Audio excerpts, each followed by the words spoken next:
Jack had always loved wandering the forest near his home, but that morning something felt different. A strange, heart-wrenching cry echoed through the trees, small, desperate, and almost human. Curious and terrified, he followed the sound and stumbled upon 3 baby creatures, shivering and injured, their wide eyes begging for help. Jack froze, knowing adults would never understand what he was seeing. He had a choice: leave them to survive on their own in a cruel world, or risk everything to save them.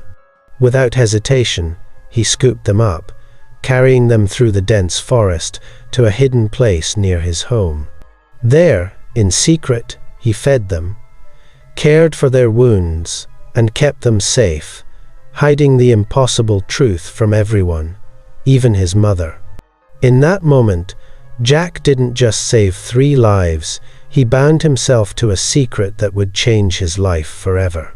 Jack was 9 years old and already knew how silence could feel heavy. He lived with his mother, Claire, in a weathered cabin pressed up against the edge of a vast Pacific Northwest forest. The trees stood close, dark and tall, their branches knitting together like they were guarding something older than the cabin itself. Claire called it home because it was affordable.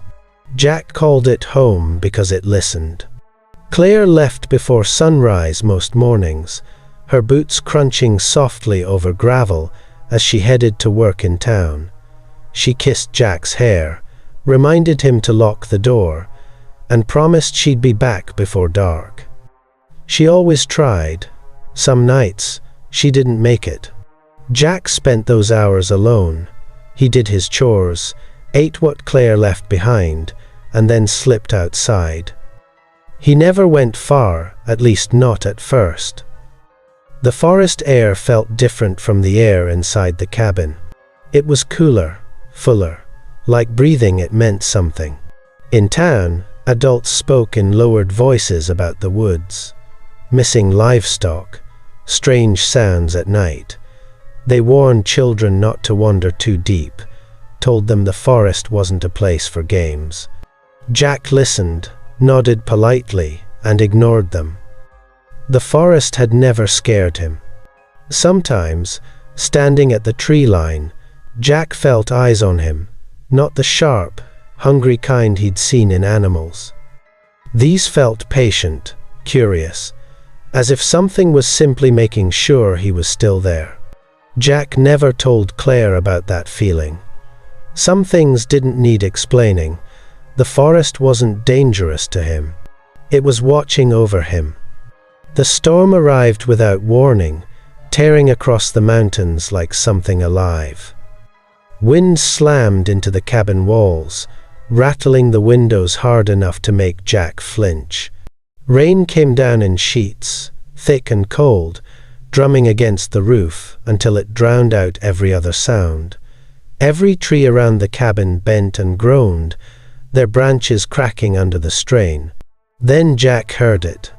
At first, he thought it was the wind forcing its way through the forest, but the sound rose again, long, broken, and raw. Not an animal's howl, not a human scream. It echoed through the rain, carrying fear so sharp it made Jack's chest tighten. The cry came again, closer this time, followed by another. And another. Jack didn't sleep that night. By dawn, the storm had moved on, leaving the forest soaked and steaming. The air smelled of torn earth and pine sap. Jack pulled on his jacket and stepped outside, his boots sinking into the mud. The sounds from the night still rang in his ears, pulling him forward like a rope. He followed the trail past the places Claire told him not to go. Fallen trees blocked the old path, their roots torn free and exposed. Beyond them, the forest dropped suddenly into a narrow ravine. That was where he saw them.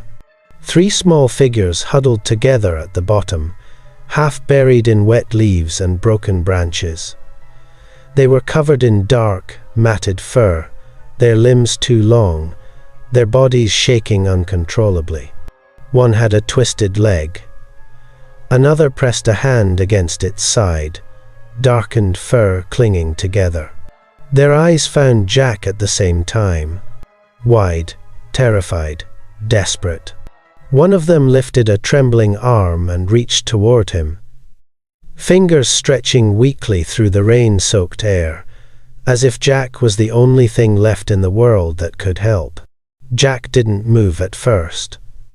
Every warning he had ever heard pressed down on him at once. The deep woods weren't safe. Whatever lived here wasn't meant to be seen. His mother's voice echoed in his head, telling him to turn back, to go home. But the three small figures below him were shivering so hard their teeth clicked.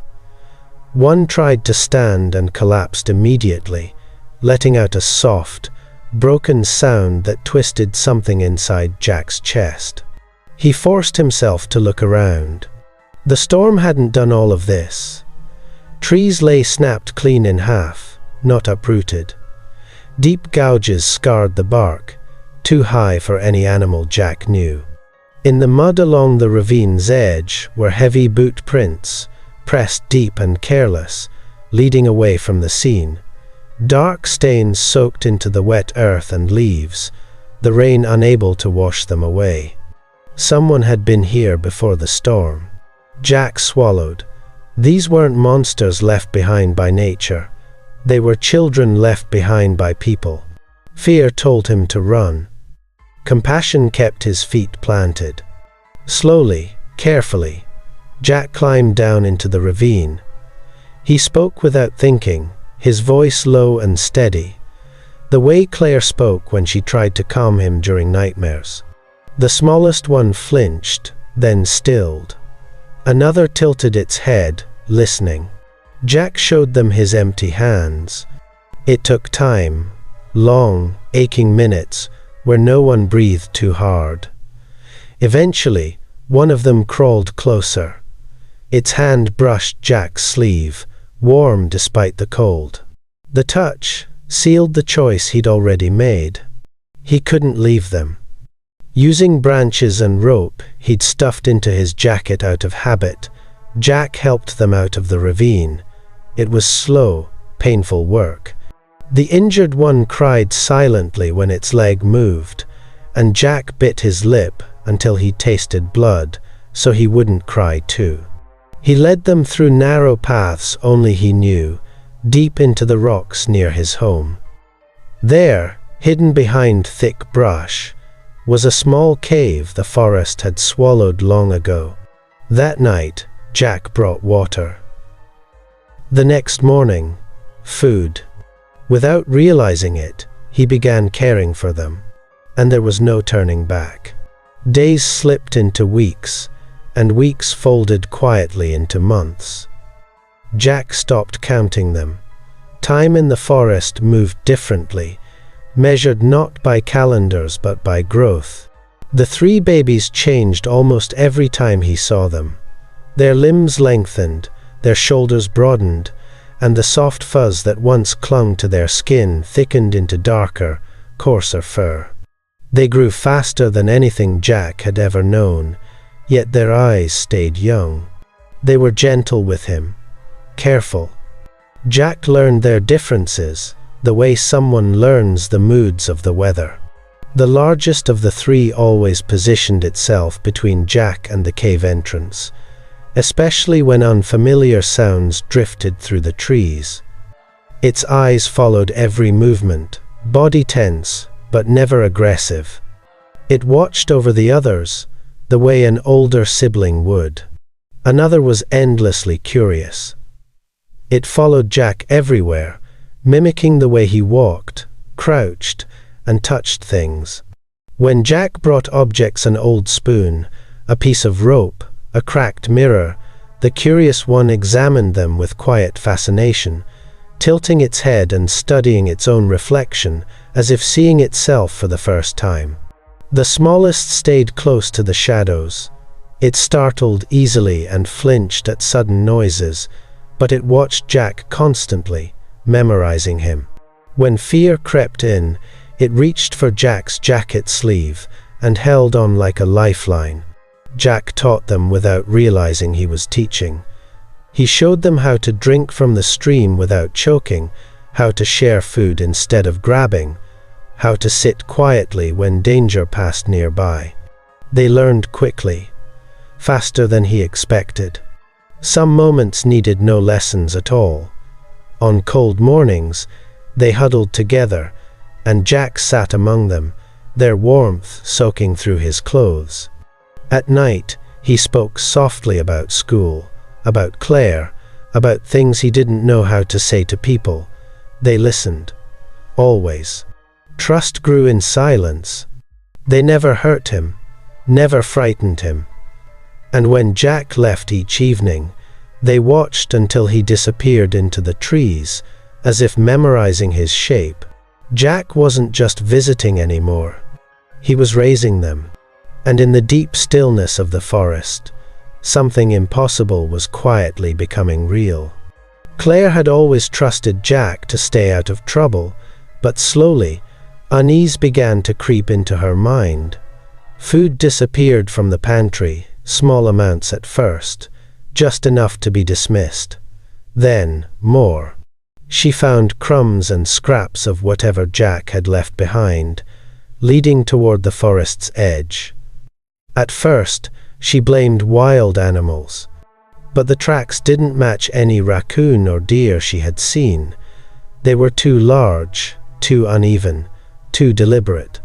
One evening, Jack returned home with scratches along his arms and dirt caked beneath his fingernails. His clothes were torn in several places, and he moved as though every joint ached. Claire's heart twisted, and she asked no questions. He didn't volunteer answers. Something was happening beyond her understanding, something he couldn't or wouldn't explain. The unease grew worse when she began noticing footprints around the cabin. They were enormous, wider and longer than any humans. The mud pressed deep into the earth. They stopped abruptly at the tree line, as if whatever had made them didn't dare venture closer. Claire felt her chest tighten each time she saw them. Her instincts screamed danger, yet she couldn't bring herself to leave Jack alone in the house. Late one night, unable to bear it any longer, Claire followed Jack. He moved with a careful, almost reverent rhythm, his eyes scanning the dark forest as if expecting something to follow him. Claire stayed hidden behind thick underbrush, heart pounding with every rustle of leaves. The farther she went, the more she realized how different this part of the forest felt, silent, watching, almost alive. And then she saw them.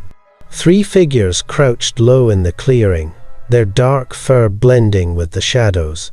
They were smaller than adults, but larger than any human child. They trembled, frightened yet curious, and their eyes reflected the moonlight as they watched Jack. He knelt among them, hands extended gently, whispering to them without a sound. Claire's breath caught in her throat. For the first time, she understood. Jack had been raising something impossible, something that should not have existed. And yet, there they were. Claire's first instinct was to scream, to pull Jack away and run.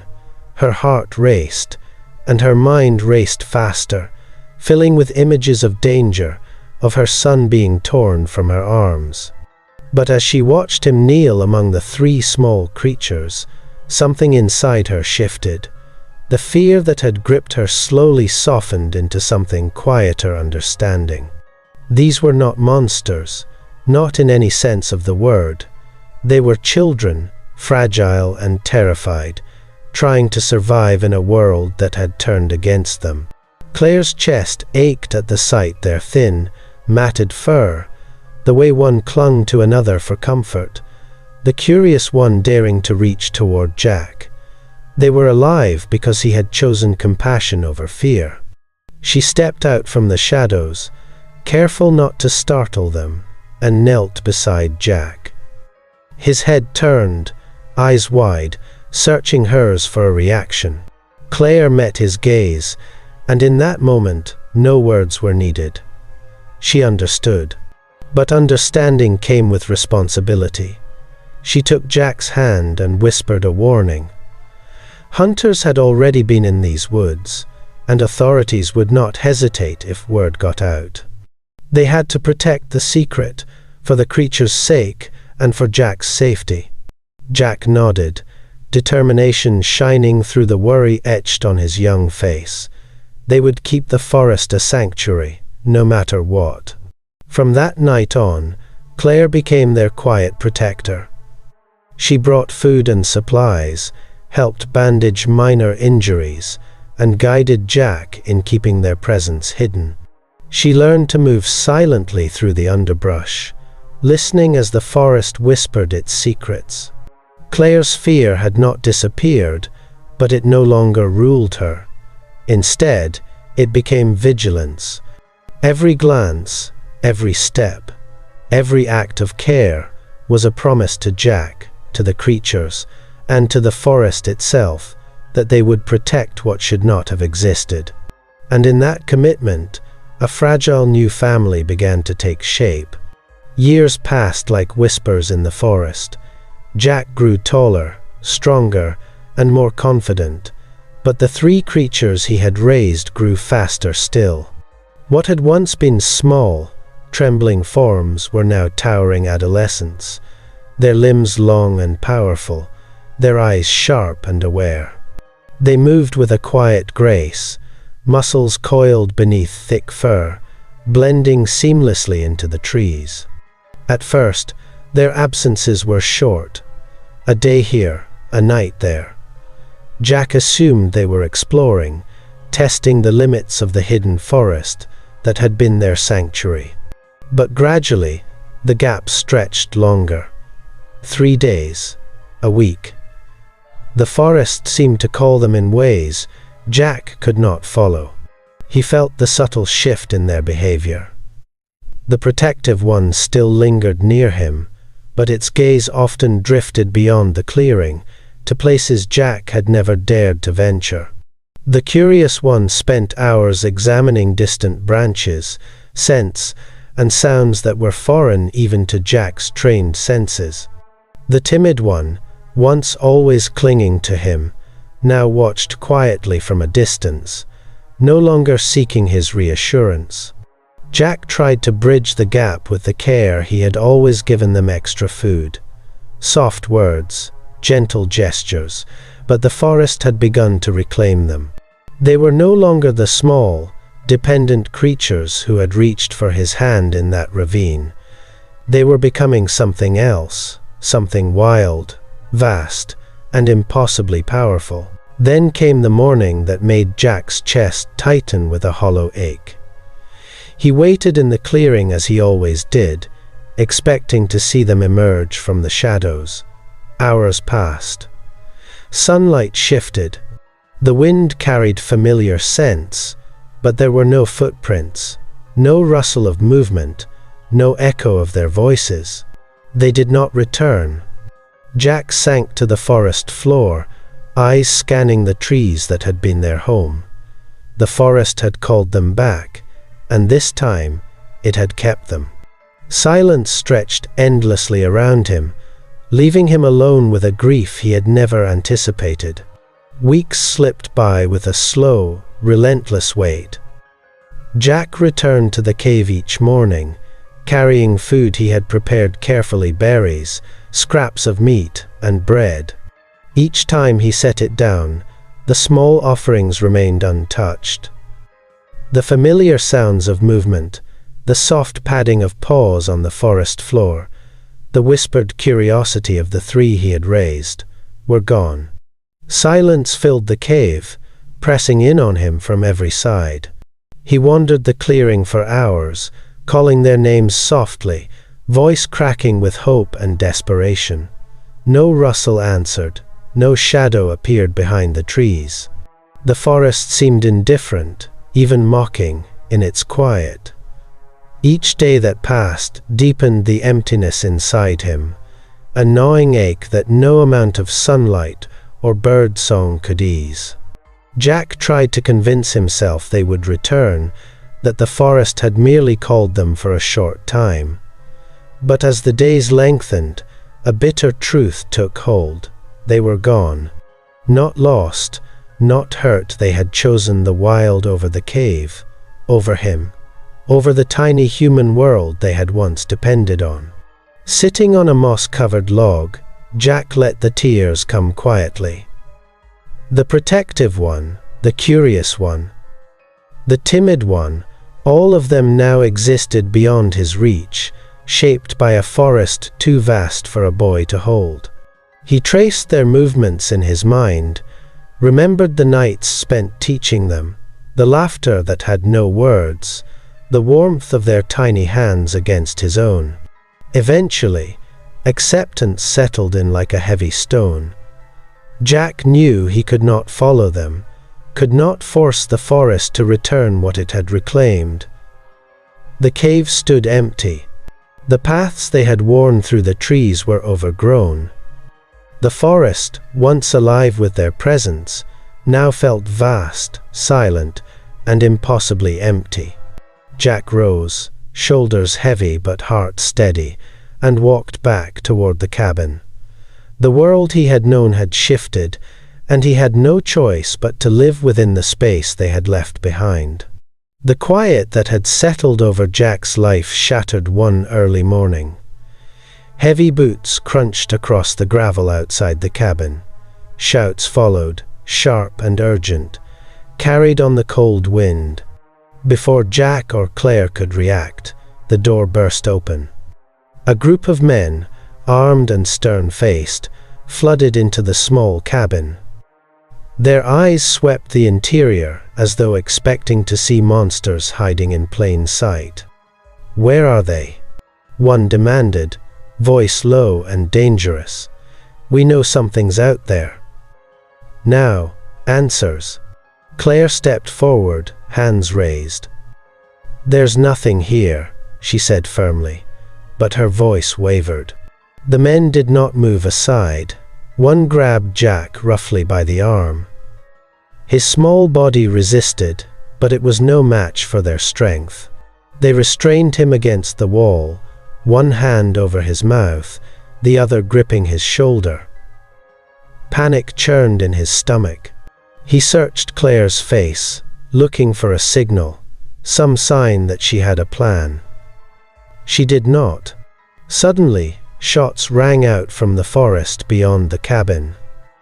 The sharp reports shattered the air, ricocheting off the trees, making the men flinch.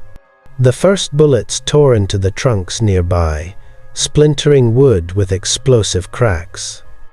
The men froze, weapons raised instinctively, confusion and fear flickering across their faces. Then movement heavy, deliberate, impossible stirred in the shadows between the trees. Shapes, too large to be human, pushed through undergrowth and swung low-hanging branches aside. The forest itself seemed alive, bearing down on the cabin with a presence so immense it pressed the air from Jack's lungs.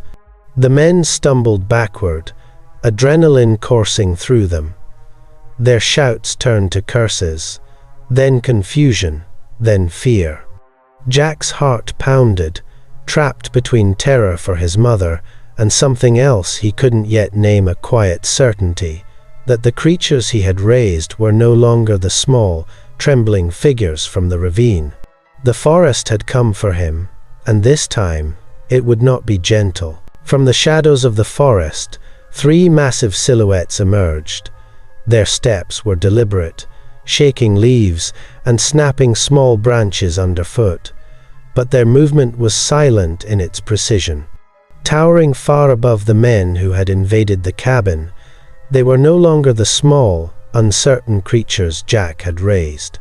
Scarred in places where the forest or human cruelty had touched them, they carried an air of intelligence and raw power that made the hairs on Jack's arms stand on end. The hunters froze instantly, their mouths opening to shout but closing again, voices strangled by fear. Their eyes widened as they took in the size and presence of the beings before them. Muscles coiled under dark, thick fur, shoulders broad, limbs long and capable. Even the protective one, which had once hesitated at every sound, now moved like a sentinel, scanning the humans with a quiet, unyielding command. Jack stepped forward, instinctively, and his chest tightened as recognition sparked between him and the largest of the three. Its eyes familiar despite their growth locked on his. The same careful, patient gaze that had once followed him through the hidden cave now held him in silent acknowledgement. A subtle tilt of the head, a gentle lowering of the shoulder, and Jack knew they remembered every moment of trust, every whispered lesson, every night of care he had given them. The hunters shifted, uneasy, their hands gripping their weapons tighter. But there was no aggression from the creatures.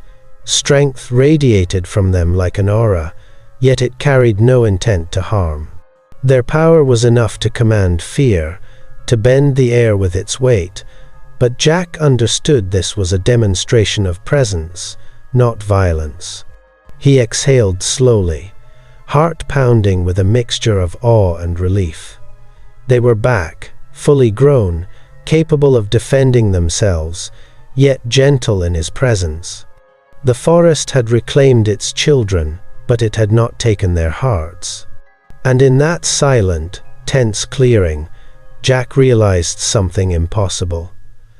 The bond they shared remained unbroken, even across the years, even across their transformation into something majestic, terrifying, and wholly untamed. The three massive figures moved as one, circling the cabin with a slow, deliberate grace. Every step seemed to bend the air, and the hunters stumbled backward, eyes wide and hands trembling on their weapons. Panic spread among them, a raw and sudden fear that had nothing to do with bullets or strategy. One of the creatures stepped forward, raising a massive arm, not to strike, but as a clear signal. The men froze, reading the motion instinctively, understanding in a flash that whatever stood before them was not here to negotiate. They were being shown the consequences of trespassing. The air hung heavy with unspoken power, and one by one, the hunters dropped their weapons, stepping back toward the forest edge. No attack came, no violence. Only the quiet, overwhelming authority of creatures who had grown too large, too wise, and too aware of the world to allow harm to pass without acknowledgement. The clearing fell silent except for the soft rustling of leaves under enormous feet. Jack's gaze found the largest of the three. Its eyes softened slightly, and it lowered its head, brushing a massive, scarred hand gently against his shoulder, the same careful, reassuring gesture he had used years ago when lifting them from the ravine. A silent message passed through that touch, unspoken but unmistakable. Gratitude, recognition, and trust. Claire stepped closer to Jack, watching in awe, her fear replaced by wonder. The bond between boy and creatures, nurtured in secrecy and care, was stronger than the forest, stronger than fear, stronger than the hunter's threats. The Bigfoots retreated slowly into the shadows, their movements deliberate and unhurried. Jack watched them disappear, knowing that their warning had been enough. The forest had reclaimed them, and yet it had repaid the debt of care he had shown years before. No words were spoken, none were needed. In the hush of the clearing, understanding passed silently between Jack and the beings he had raised, a bridge built on trust, compassion, and an unbreakable bond. Sunrise spilled gold and amber across the forest, slipping between the towering evergreens and illuminating the mist that clung to the undergrowth. Jack stood at the edge of the clearing, shoulders stiff, heart heavy yet calm. The three silhouettes he had raised slowly moved toward the tree line, their long strides purposeful but unhurried. With each step they took, Jack felt the years of care, teaching, and trust echo within him. This was their world now, the forest that had nurtured and hidden them. He had guided them, protected them, loved them, but the final part of his role had come. The forest had reclaimed what belonged to it, and Jack understood with quiet acceptance that he could no longer be their protector.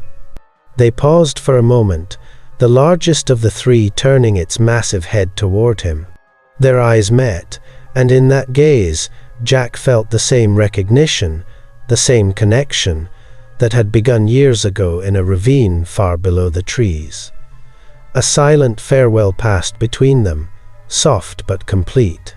Over the years, the cabin remained, the clearing stayed empty, and the forest reclaimed its quiet dominion. No hunters returned. The land endured, untouched and protected, as if the three had never been gone. Sometimes, when Jack wandered the edge of the woods, he glimpsed the three figures standing among the shadows, watching silently from afar. They no longer needed him, yet they remembered him.